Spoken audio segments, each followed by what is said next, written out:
아니.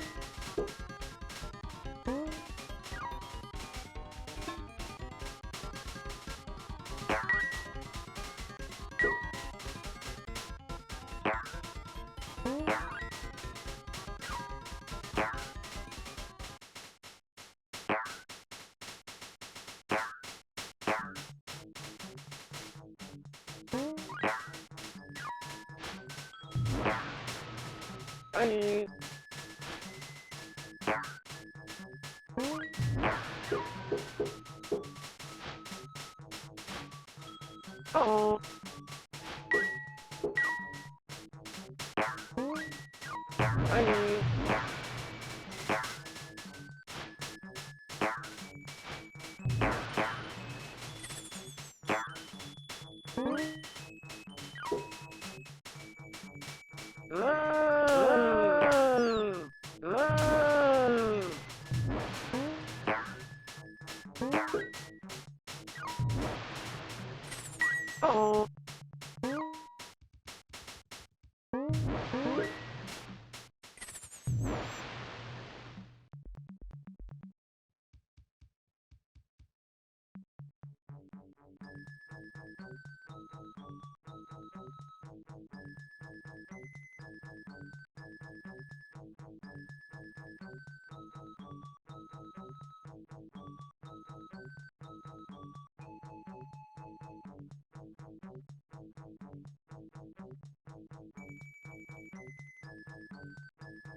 Klax wave.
Klax wave.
or you die.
Thanks a lot, kid.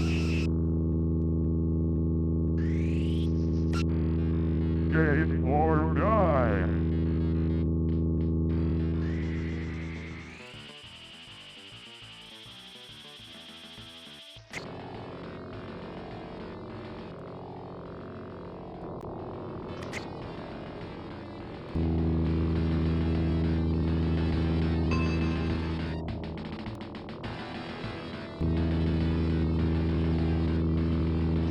Take it easy.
Have a good one.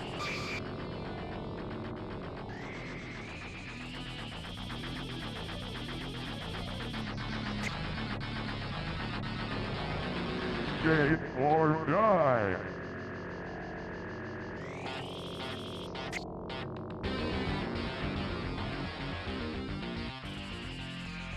Come back when you got a ticket.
Let's go!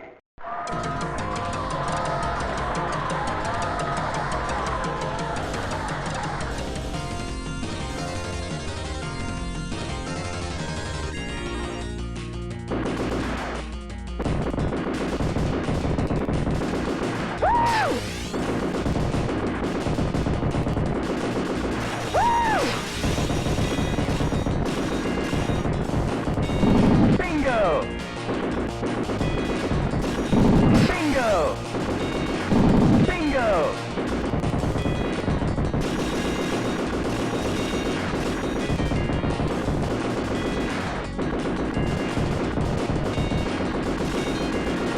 Woo! Yeah!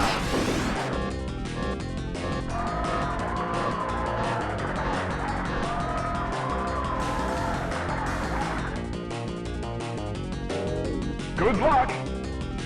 You'll need it!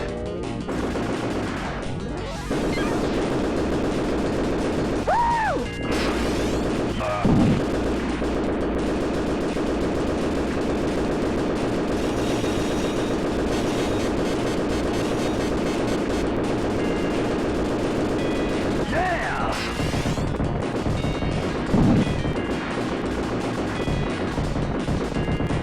Yeah!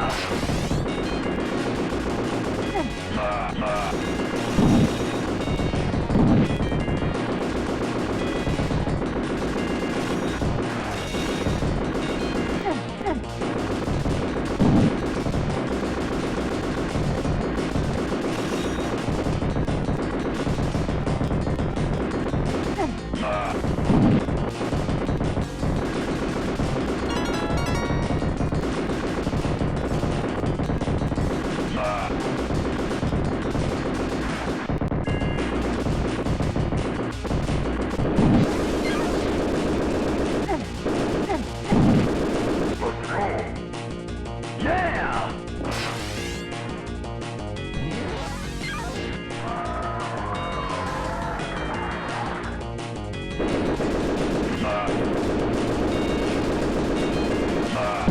Bingo!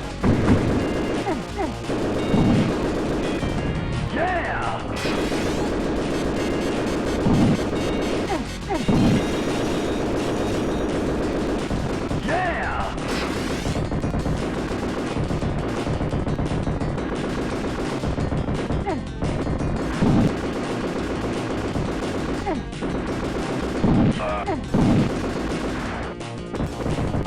Yeah!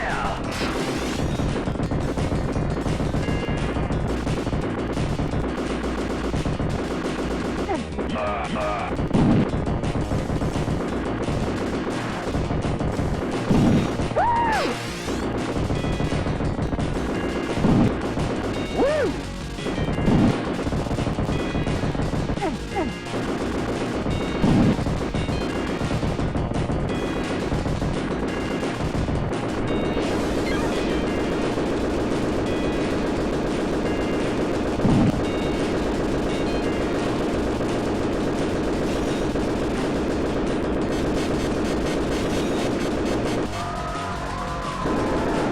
Yeah!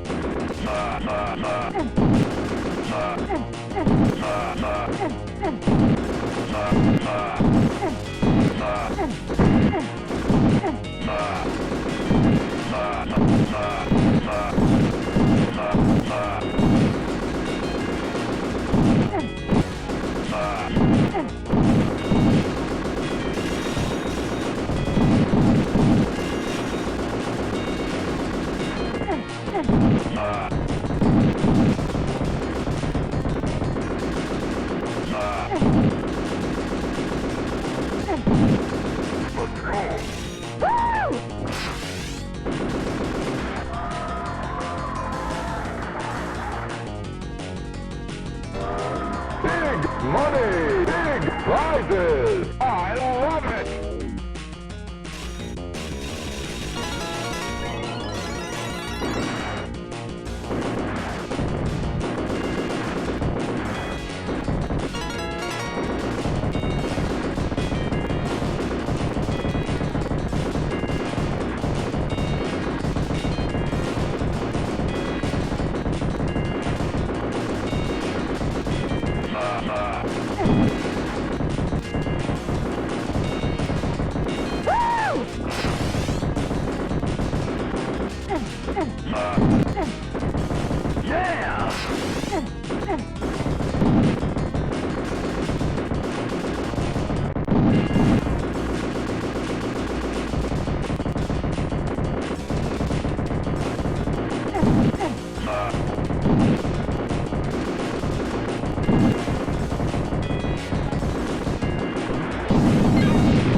prizes. I love it.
Money! Big prizes! I love it!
No way!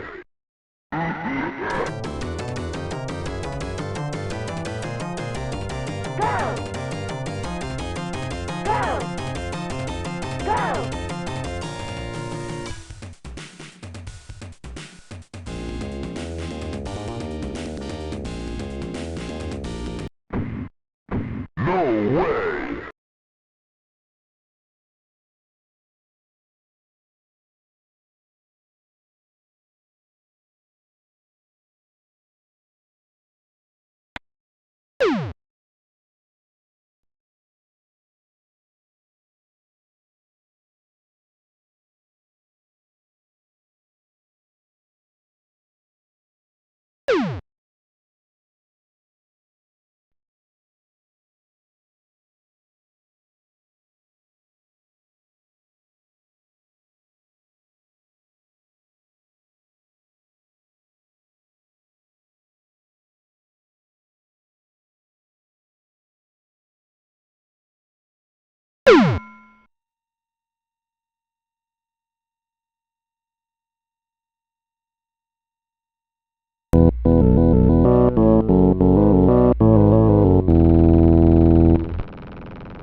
I guess the really interesting thing in Robotron and Smash TV is you are confined to a single screen. And really in Robotron it was the easy thing to do with the technology at the time, and it turned out kind of interesting. In Smash TV we actually chose that, the dynamic there, because the cool thing of that dynamic is it's a confinement. It's a sense of being trapped and surrounded with no escape.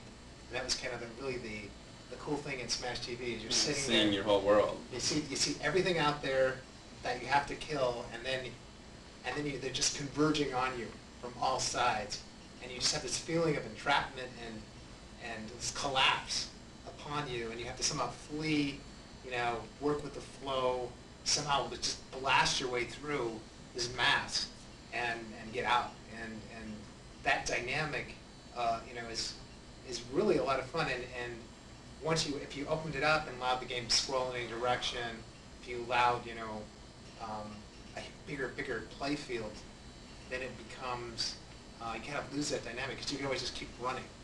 And here you must stand and fight, and it's the coolest thing is you think you're dead. I mean, there's so many times when you can take your hands off the controls. You go, oh man, I'm dead, and like you're not dead. You go, whoa, it's like you keep killing, keep fighting away, and like you somehow come out of it and you go, man, I can't believe I survived. How did survive? Yeah, that's the key to all these the successful games is that tight situations that you somehow escape from.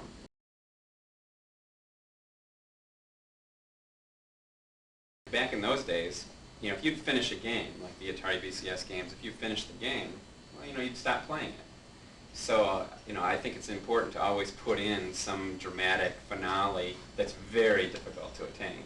And so, we put the keys out there, and unfortunately what would happen is people got so good at the game, they'd go through and they'd clear out the waves more quickly than we'd anticipated. So the random icons that come out, and one of them is a random key, the key would come out, it wouldn't come out as often because they were so good at the game. So they would get all the way through the game, not have enough keys to get into the pleasure domes, have to go back and do it again.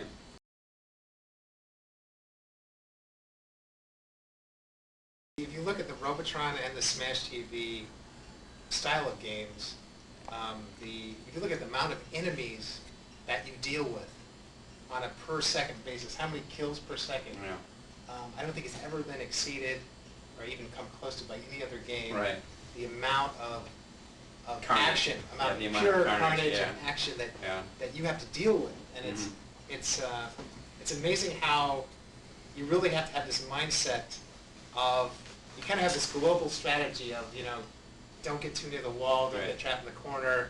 Right. But then you always have to have this free, you have to be always kind of free in your mind to kind of take what the game gives you. You can't have like the predetermined course and say, okay, I'm going to go over here and It's get different this. every time. Yeah. It's different every time. Things appear randomly. I remember complaining to the sound guy, the sound person on the game, that I couldn't hear, this guy exploding over in the corner, Mutoid Man, not Mutoid Man, Mr. Shrapnel. And he like threw up his arms. He said, are you crazy? You're throwing off 30 explosions a second. It's like, how do you expect to hear Mr. Shrapnel explode when, you're shooting 10 bullets a second and there's all these explosions happening and there's gunfire, bah, bah, bah, bah, and, he's right. I mean, you sit back and you listen to the game, it's like, wow, it is nonstop explosions.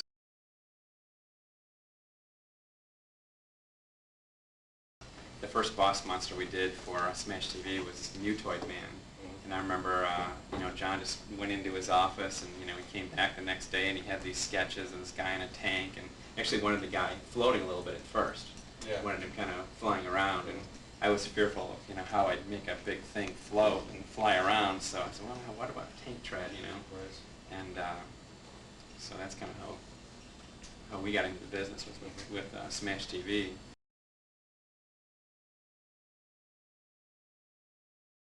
Interesting thing about Smash TV is that it's very violent. The body chunks go flying in the air. The pools of blood that come out of the boss monsters. The boss monsters losing arms and screaming, of course, a couple of years after Mortal Kombat came, and there was the hoopla about violence in video games. Actually, when we first got that going, I mean, we just watched that for days. You know, Right. just the blood pouring out of his neck. Right. I mean, it was like. Well, I remember Eugene. One of the cool things about these early hardware platforms, for me, I had come from doing the Atari VCS games where the entire game was 4K. It would only take maybe 6 weeks to do these games, but very limited horsepower. And when I got to Midway, Williams at the time, and the hardware that these guys had developed, sat in my office. I mean, the number of objects I could toss out and balls bouncing around. I mean, I was just overwhelmed by it. So when it came time to turn on some body parts or some chunks, I mean, just turn on 2 of them. Well, that looks cool. Turn on 5 of them. Well, that looks cooler. I remember Eugene, the first time he saw the blood coming out of the boss monster, he said, "That's $50 a week."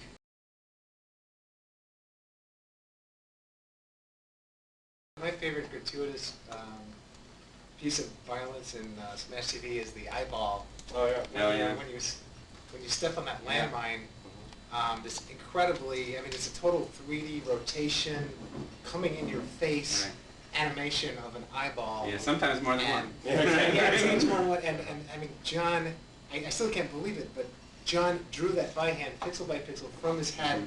Nothing was rendered. Nothing was, and it's growing in 3D, coming at your face. I mean, it's a total 3D effect.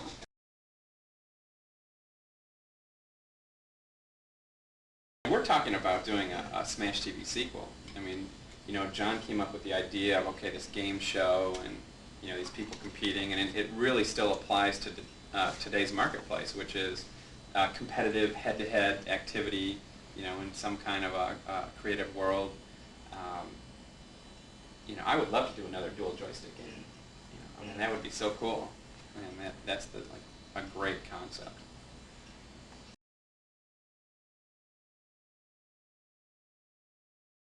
Actually, there weren't a lot of waves. That was, doing a wave-based game. I remember coming in and, Eugene was thinking, well, I don't know, with, today's marketplace, you can get away with kind of a wave-based game. In fact, we argued about the free man icon. Of course, the games at that time had started to transition over to buying in as you go.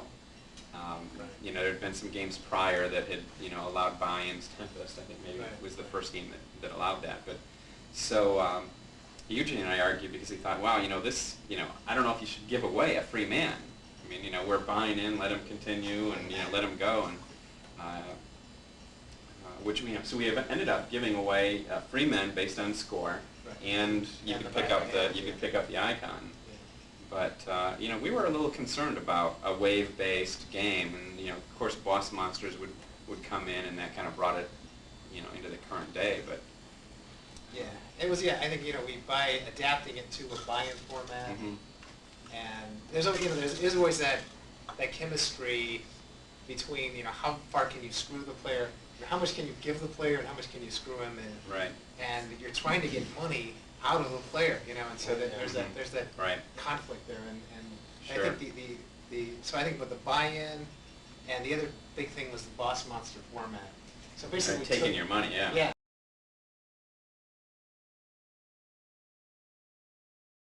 I could do Smash TV from start to finish on 1 quarter.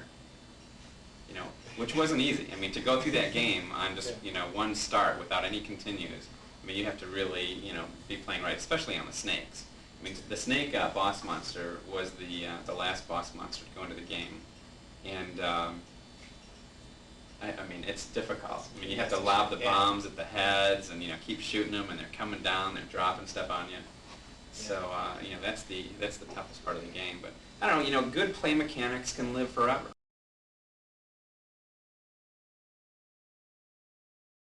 There was a movie called Running Man with Arnold Schwarzenegger that must have come out around '88, something like that. That kind of formed some of the the elements of Smash TV as well.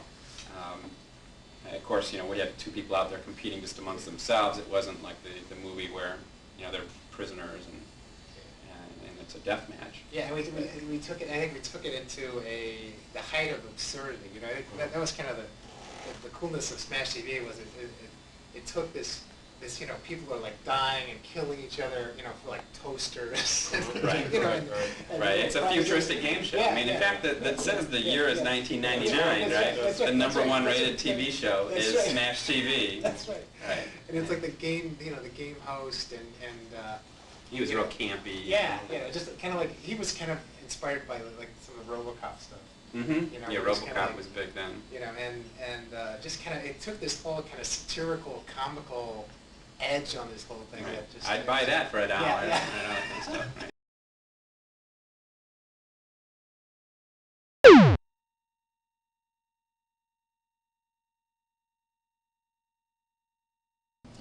I think the big inspiration for Toobin for me when I was first thinking of the idea is it was kind of a reaction to the fighting genre of games that was going on at the time. And I saw an enormous amount of violent activity in video games at the time, and I swore to myself there must be a way to create a game that's fun to play and can earn a lot of money, but can be good, clean fun for kids to play.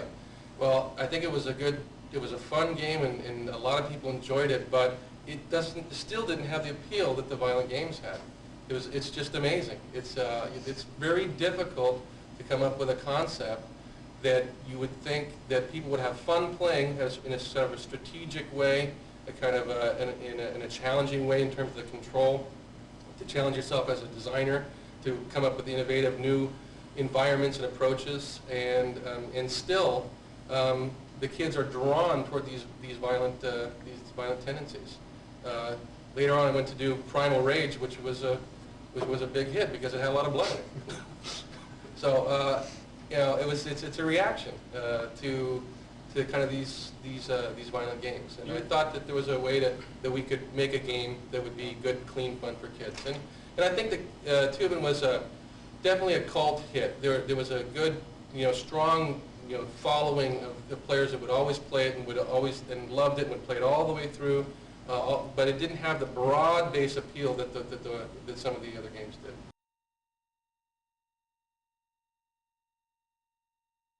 We built a tile editor, and we had pieces of river, of rapids, of shoreline, and the designer would sit and click through tiles one at a time and basically lay them down right in the system and build himself a level and connect all the pieces, kind of like magic squares, and you put it all together, and all of a sudden you have a level. And then you could go and you could add objects on top of that. You could add snakes or alligators or hippos and cans, and you could just pop those in the playfield at different spots and try the level on you know, almost immediately.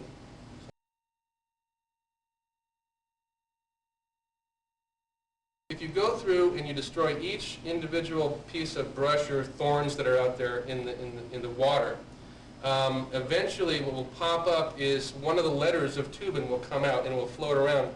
You can go and collect it. And so at the end of the game, you try to spell out Toobin in letters, sort of as it's kind of a game on top of a game. It's not necessary to do that, but it's. What was the reward for that? Is there any? Well, no, yeah, it came out and spelled it out for you. and you got a lot of money, you got a lot of points.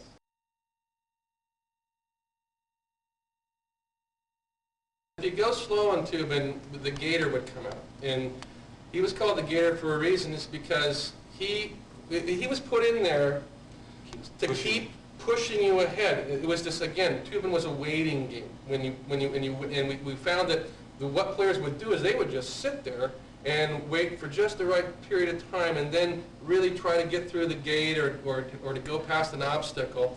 And in order to kind of prod them a little bit, we put the gator out there. And if you don't go through the gates, he'll come out and bite you and sort of prod you along and get you going. So the trick of Toobin is to take a nice pace and always go through the gates, and he will never bother you, ever.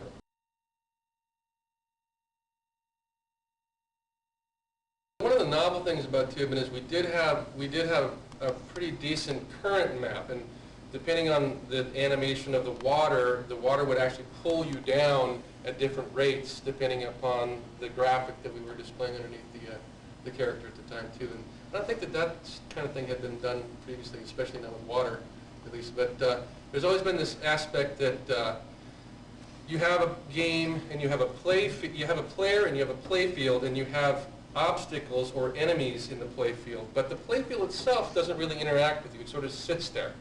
And this was kind of a new approach to have the actual play field as part of the game as well, to get the actual background doing something to the player.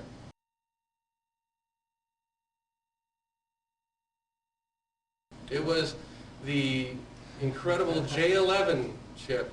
Oh, yeah. Which was a DEC-based processor, PDP-11 family chip, right? You had that chip, didn't you? And we programmed in a language called Bliss, which was anything but. And it was quite a beast.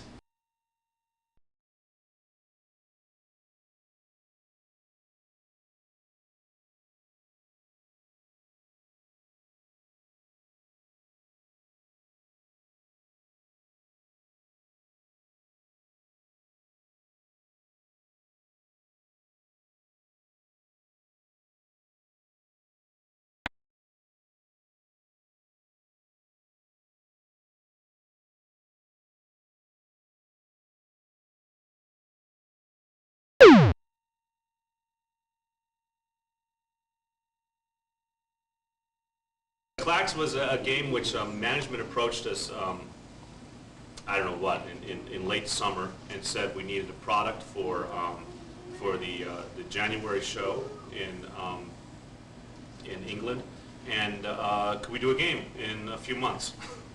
And so, you know, of course I said yes, and then we had to go figure out what we were going to do in 4 months. And at that time, Tetris had been popular. Ed had done a coin-op version of Tetris, and Tetris had just taken off. So this Klax was basically a following on the footsteps of trying to come up with a concept that played into this whole puzzle game thing that was happening at the time.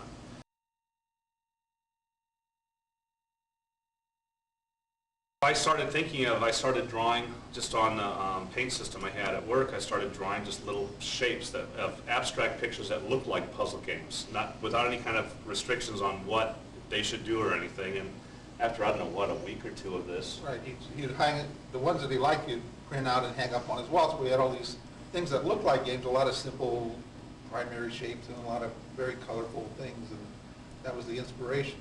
And then eventually one day, I don't know why, but I came up with, well, I'm thinking about these shapes coming down, and you have to sort them and put them in piles and match colors, very much like Tetris. And I don't know, it kind of came from an idea too of, remember that Lucy show where she has to make pies and they have to hurry up, and so you had to do these operations to get this thing finished. And so it was kind of like that. And I described it to Dave. I said, I picture, I don't know, I think we just picked 5 columns for some reason. I pictured 5 different columns of stuff coming down, and then you have a paddle and you collect it, and then you could move this paddle back and forth and plop it in the pile. And then when you had 3 or more of a kind, it would go away. And you could do verticals and diagonals and horizontal lines. And that's the game. That was the game. And Dave went home on the weekend, I think on the Amiga, right? Right. And over the weekend he did a real crude looking just blocks and colored things. And I remember went back, there's only one Amiga here at the time, was in the video lab, and he loaded up in the video lab, and we were able to play it after. I got a prototype going on a weekend in Amiga Basic, and we played it, and we refined it a bit. And then we had some 3D system that Mark used to generate the graphics of the tiles tumbling down, and so he generated a bunch of graphics, and then he went on vacation for about 3 weeks. And when he came back, I had got the game up and running on an escape hardware system, and people were lining up in the lab to play it.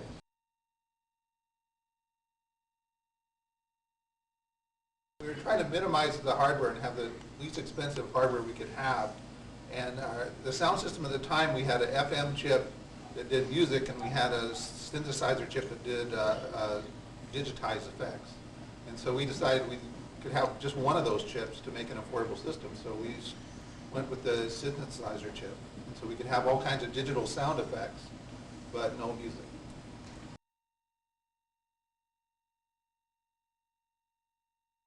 People would work out patterns on paper, elaborate chain reactions and sub-chain reactions, and then they would patiently play the game and arrange all the tiles in that pattern and make it happen.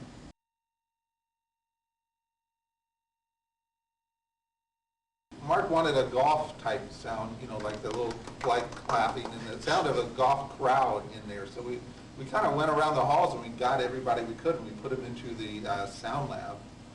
Yeah. And We had everybody clap like quietly like golf, and then everybody go, oh. And you can hear, and basically those were the sounds. That's it. And then I did the scream, that scream, and then there was, everything was very simple and quick, and there was not really, it was really. We didn't pay for a lot of expensive voice talent. No.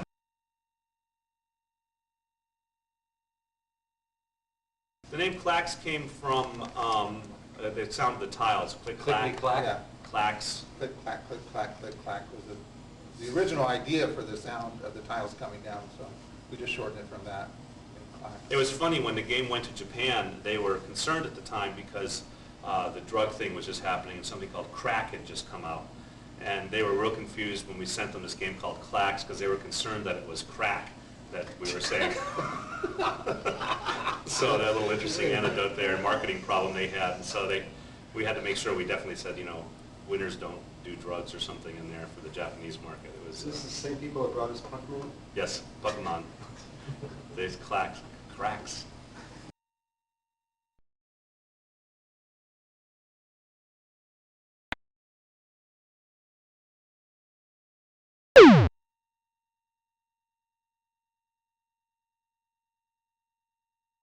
Rob Rowe had worked with the 720 team, John Solowitz and Dave Rolson, those guys, to set up a skateboard half-pipe ramp in the back here. Full scale. One of the better ones I've ever seen. 10 foot of radius, I can build it. Yeah, you worked 10 on it foot too? of radius with like 2 to 3 feet of straight vertical at the top drop. And they did that, and they had some of the best skateboarders in the area at the time. We had not only the best skateboarders in the area, we had the best boarders in the world. Yeah. And we would they'd be there video playing around, we'd videotape them, and the purpose was, kind of like Walt Disney filmed deers for Bambi. We had to film these skateboarders to understand skateboarding moves, and Will Noble, who was a fantastic animator, worked on that, and did a great job of capturing all of that. But we had a whole skateboarding ramp set up, and it became kind of like a party area, and it was really, that's right when I first started working here, and it was just incredible. You come to this place, you make video games, in the back there's a skateboarding ramp. It was beautiful.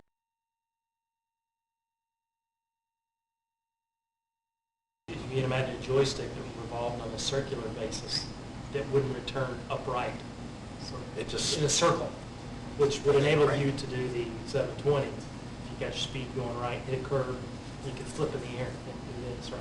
Yeah. Do the move.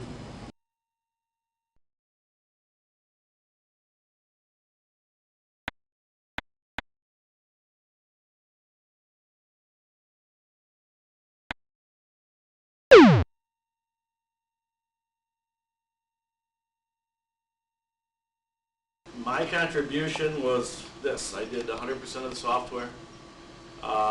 Brian and Sharon came up with the original idea of Rampage as far as it's like, what can we do as far as scrolling a background, using background animation as abilities.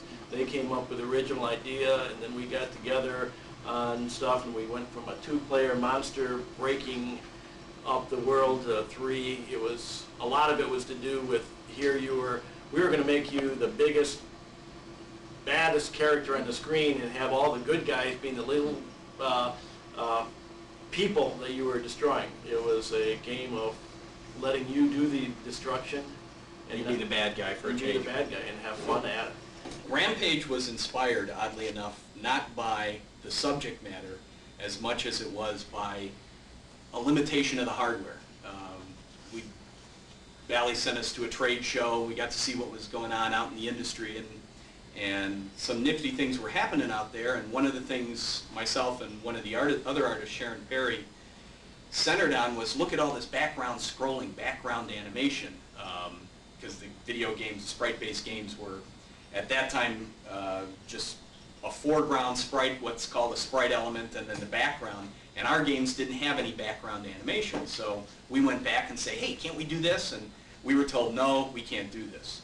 So we went into a room. Well, first we said, why can't we? Well, our background is based on block boundaries. Everything's in rectangles. So we can't move that stuff in any, we can't move big portions of it.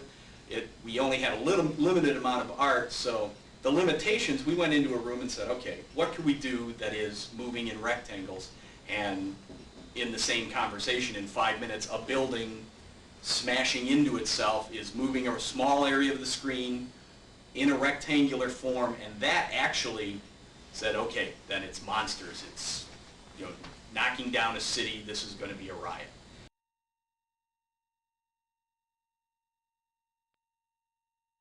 Rampage was fun. Rampage was one of these things that broke a lot of ground in a lot of different ways.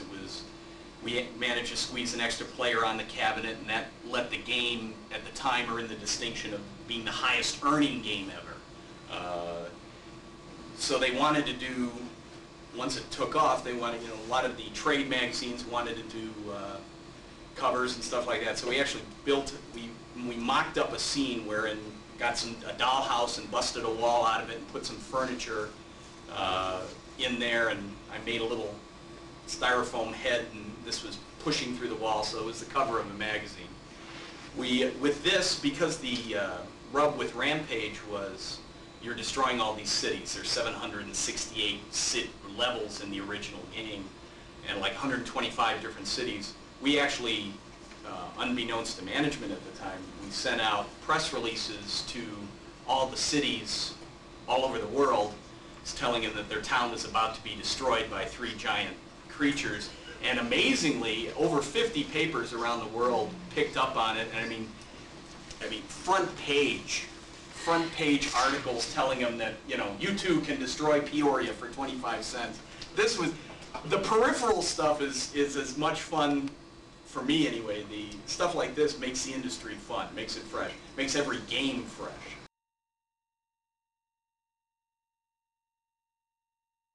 The names for the characters were more just, you know, because they sounded funny. There was nothing about Lizzie, obviously, is a lizard, but, and George sounded like what a big ape would sound like, and Ralph was almost an onomatopoeia.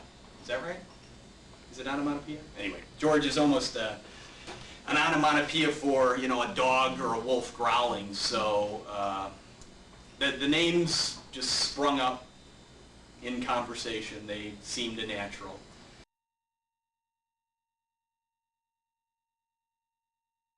You've got a certain amount of time to do a game. We've got to be done with this in so long. There's a million things you always want to do, and you come to the point where you've only got so much time left. So the feedback becomes real important. If people see that, yeah, I can punch this subway train and it goes back the other way, somebody stumbles onto the fact that, well, if you let me punch it again instead of destroying it, we've got a game within a game here. So it's accidental. Based on feedback, you enhance it. Instead of making it 2 hits to destroy it, well, let's make it 10 so they can knock it back and forth.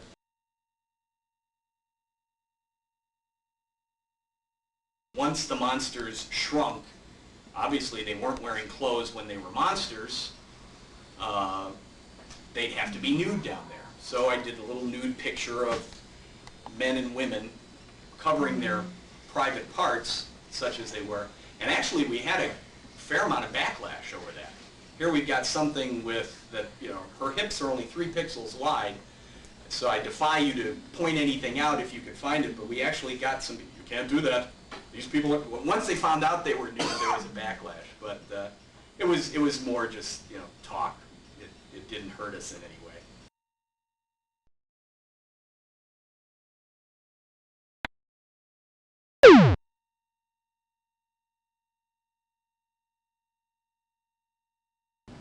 The reason why we made it a 3-player game was simply we had 4 characters in the game, 4 cars, 4 drones, so to speak.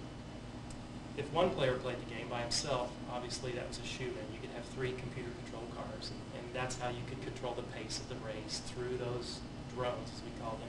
2 players was fine, even 3 players was fine. You always had that 4th player or 4th character to control the pace of the game. But we had a dilemma, and we were in a game design meeting with the management. If 4 players were playing the game, how in the world were we going to pace the game? We had no computer drone at that point because We had no, you didn't have a clock running down. We had no clock, and so then we had, yeah, sorry. And the other thing was trying to come up with a cabinet where you had the ability to, the key with sprints were the fact that you'd learn the angle of the approach and you'd speed of your car and you'd throw the wheel so that you'd slide around. And that was what sprint was all about. So trying to get 4 players with enough room with the steering wheel so they could all view one monitor was... And they'd all be like spinning wheels, smacking each other. Which was really tough. So it was like, okay, 3 players is really good still. It's way more than 1. The real reason, yeah, when it finally was decided to be a 3-player game was simply because we had no way of knowing from a game design standpoint how to pace a 4-player game because there wasn't a clock in the game. And so magically we just said, oh, don't make it a 4-player game, make it a 3-player game. We have the 4th drone. So here's our clock. Why didn't you put a clock in? Well, we talked about it, and we didn't want to. That would change the whole game design. We wanted the coin drop to be governed by pure competitiveness, racing against other players. If you win the race, you continue on without paying.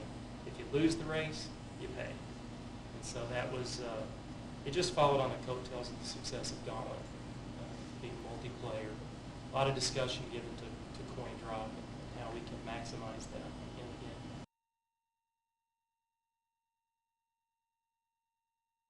I can think back to my Super Sprint development system, and it was multi-layers of boards, wires running everywhere. It only worked if I had a coffee cup, a styrofoam coffee cup that I'd wedged in between the first 2 boards because if they were any closer, too much heat was being generated. Dave Weavenson Memorial Coffee Cup. Yeah, that's right. That's exactly, it was a technician on the project, Dave Weavenson. He made it all happen. There were other technicians as well, but the development systems back then weren't as elegant as they are now. They were homemade.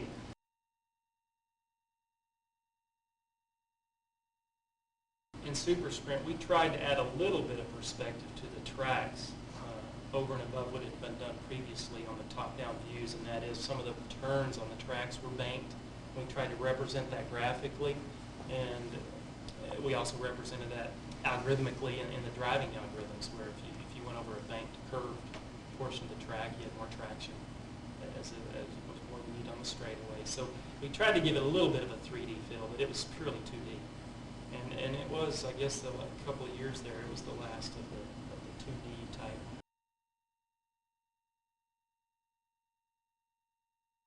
There was nothing realistic about the driving algorithm in Super Sprint, but that's what made it fun and challenging is the older game, Sprint from the late 70s, used elements of the free spinning wheel as opposed to one that locks. And we wanted even to enhance that further, so we changed the driving algorithm. It's drastically different than the original to emphasize the fact that you can spin the wheel. And that became the art of the game, learning how to, as I think Mike mentioned it earlier, learning how to spin that wheel right when you're coming into a turn and then catch the wheel as you're coming out of the turn as a way to play the game. That's a lot of the fun of it. That was the fun of the game. That was the most interactive aspect of that game, just sitting there and just really spinning Learn how around to spin that wheel and slamming spin down around the gas corners. pedal. Grab those wrenches. And let me make one other comment about Gauntlet, and that was we saw the benefit of maximizing coin drop by building up your character. And so well into the project, we had decided to assign different attributes to the cars, being more traction, more acceleration, higher top speed. We took all of those attributes and made them a feature in the game. And that wasn't an original part of the design to do that. We didn't have in our original document to build up your car over time. And so we introduced that into the game during the development. And that was a big part of the gameplay, the fact that in the arcades, kids could begin to play the game and begin to lose and start adding money, but over time, after they put in $2 or $3, they start to enhance the features of their car, which made them want to stay on the game even further, because they didn't want to walk away from their car, because there were 5 levels of each of these car features, 5 levels of acceleration, 5 levels of traction, 5 levels of higher top speed. And so people wanted to stay on the game so they wouldn't lose their car.